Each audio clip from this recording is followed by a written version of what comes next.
we'll go to a question that was emailed to us from Amadou Ould Abdallah. He writes, with every innovation, people are concerned with their privacy, then they get to live with it. Won't that be the same with mysterious machines?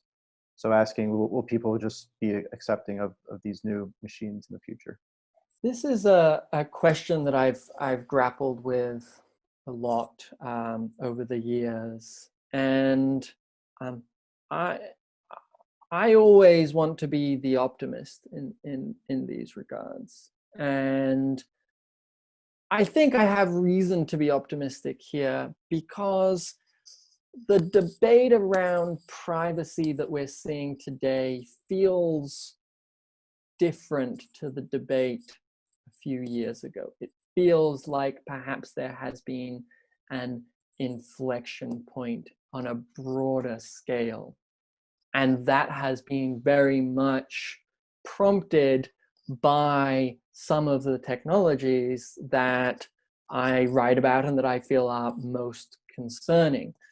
Things like social media or the application of artificial intelligence to dense networks of sensors, like cities that have lots of CCTV cameras, putting an algorithm on top of that so you can track people better. While there is a long history of us humans just getting used to greater and greater incursions upon our privacy, there have also been moments where we've said, actually, no, that's not okay. An example that comes to mind immediately is the history of wiretapping.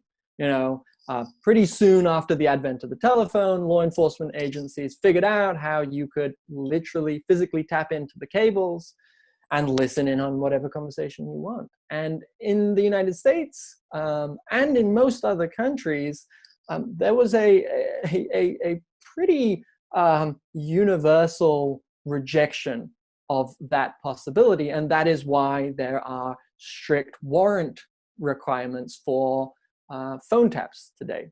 Any law enforcement agency can't just listen to whatever phone they want. They have to have probable cause. And so my sense is that it's just in our nature that when there is an intrusion that is a step too far, we say no. I'll give you one more example of a case that I think will qualify as being an example of that phenomena.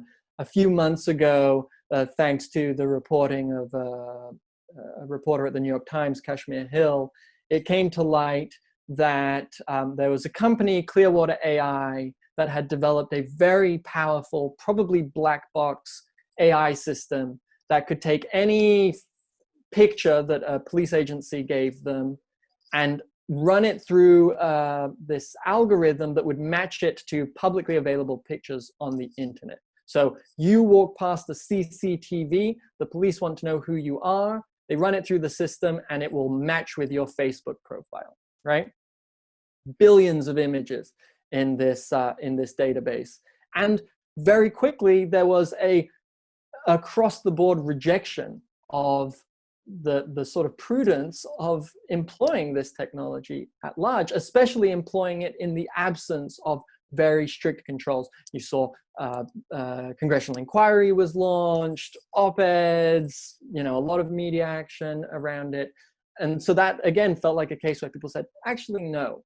We get that there have been all sorts of intrusions on our privacy and it's not really cool, but, trawling the internet for billions of pictures to match to these images that police can get without any warrant requirement, maybe one bridge too far. All of that is to say, I have reason to be optimistic.